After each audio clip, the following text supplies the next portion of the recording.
Ladies and gentlemen, welcome back to Obsessive Compulsive Gaming. I am the Obsessive Compulsive Gamer, and this is my review for Neon Inferno. So, dear viewer, this video game released rather recently, and I bet you're wondering to yourself, OCG, you oh so talented chap you, just what the hell is this game? And I'm so glad that you asked, dear viewer. This is a rather thrilling 2D run and gun video game that you can either play solo or in co-op. Imagine games like Contra mixed with wild guns, and you have a damn good idea what this game is like.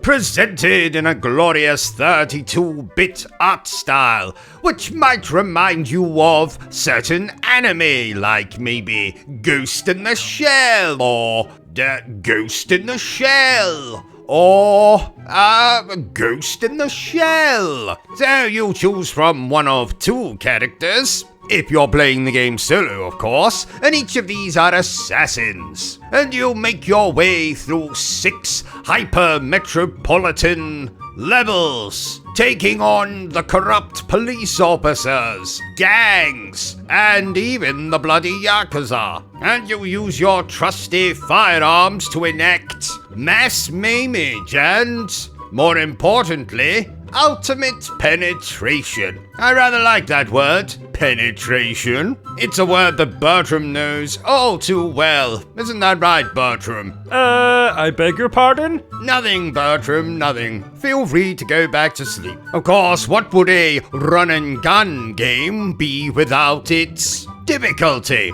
And trust me when I say, dear viewers, if you choose to play this game on the harder difficulty, or even on medium or easy, you're going to be in for a little bit of a challenge. Luckily though, I am what we call a professional gamer, and I had absolutely no challenge with this game whatsoever.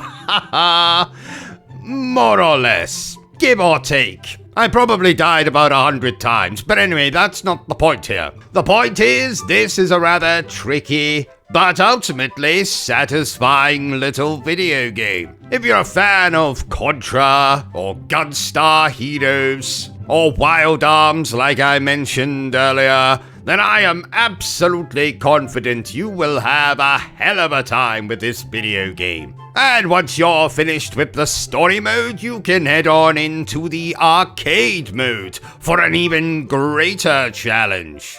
And when I say greater challenge, I mean that you essentially have to finish the whole thing in one life, which is about as hard as I was yesterday when they announced the remaster of Tales of Berseria. Haha. So what more do you want? Addictive gameplay, a fantastic art style, a very nifty soundtrack. Almost forgot to mention the soundtrack here. No voice acting, but a lot of these indie retro-inspired games lack voice acting these days. Maybe they just can't get the talent. Oh, please note, game developers, I'm available for all future voice acting endeavors. I'm just saying, it's not like I need to work or anything. More or less. Kind of. Sort of. Anyway, therefore, I declare that Neon Inferno is splendid. So there you have it, ladies and gentlemen, my review for Neon Inferno. If you enjoyed this little review of mine, don't forget to give me a thumbs up. If you haven't enjoyed it, well then, feel free to give me a thumbs down. But please remember the single most important thing I always tell you, dear viewer, and that is to always stay obsessed with gaming. Are you still here? Oh, you must have really enjoyed this video then.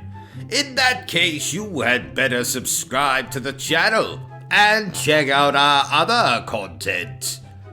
Otherwise, you're a booby pants, and no one wants to be a booby pants.